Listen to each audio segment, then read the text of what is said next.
ಇಲ್ಲದಿರುವಾಗ light ಮತ್ತು ಫ್ಯಾನನ್ನು switch off ಮಾಡಬೇಕು. ನಮ್ಮ ದೇಹದ ಮತ್ತು ಮನಸ್ಸಿನ ಕಾಳಜಿಯನ್ನು ಮಾಡಬೇಕು. ದಿನಾಲು ಕೂದಲನ್ನು ಬಾಚಬೇಕು. ಆರೋಗ್ಯಕರವಾದ ಆಹಾರವನ್ನು ಸೇವಿಸಬೇಕು ಮತ್ತು ತಿಂದ ನಂತರ ಬಾಯಿ ಮತ್ತು ಕೈಯನ್ನು ತೊಳೆಯಬೇಕು. ಬೆಳಗ್ಗೆ ಬೇಗ ಏಳಬೇಕು. ಸರಿಯಾದ ಸಮಯಕ್ಕೆ ಶಾಲೆಗೆ ಬರಬೇಕು. Very good. ಹೌದು ಮಕ್ಕಳೇ, ಈ ಒಳ್ಳೆಯ ಅಭ್ಯಾಸವನ್ನು ನಮ್ಮ ಜೀವನದಲ್ಲಿ ರೂಢಿಸಿಕೊಳ್ಳಬೇಕು. ಅದರ ಜೊತೆಗೆ ನಮ್ಮ ಜೀವನದಲ್ಲಿ ಇತರರಿಗೂ ಸಹಾಯ ಮಾಡುವ ಗುಣವನ್ನು ನಾವು ಬೆಳೆಸಿಕೊಳ್ಳಬೇಕು. ಈಗ ನಾನು ನಿಮಗೆ ಒಂದು ಪುಟ್ಟ ಗುಬ್ಬಿಯು ಗೂಡನ್ನು ಕಟ್ಟಲು ಸ್ಥಳವನ್ನು ಹುಡುಕುತ್ತದೆ. ಆ ಪುಟ್ಟ ಗುಬ್ಬಿಗೆ ಯಾವ ಮರ ಸಹಾಯ ಮಾಡುತ್ತದೆ ಎಂಬ ಒಂದು ಚಿಕ್ಕ ಅಭಿನಯ ಗೀತೆಯ ಮೂಲಕ ನಾನು ನಿಮಗೆ ತೋರಿಸುತ್ತೇನೆ.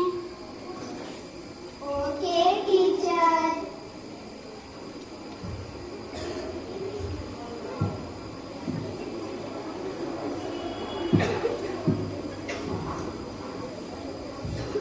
Come children.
ಅಷ್ಟ ಅವರಿಗೆ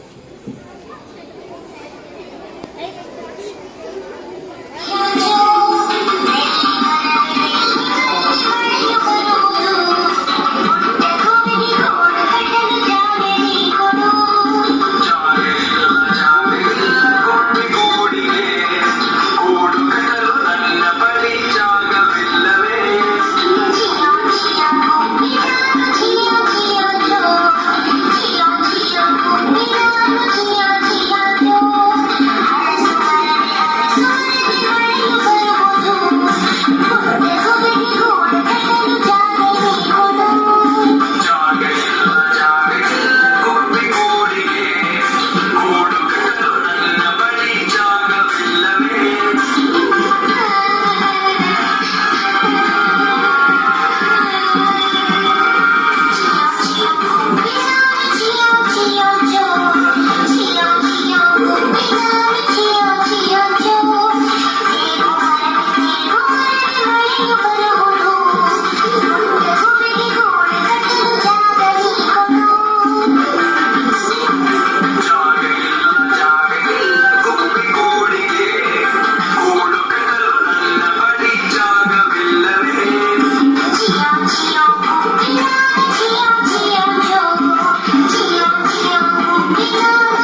ಹೀಗೆ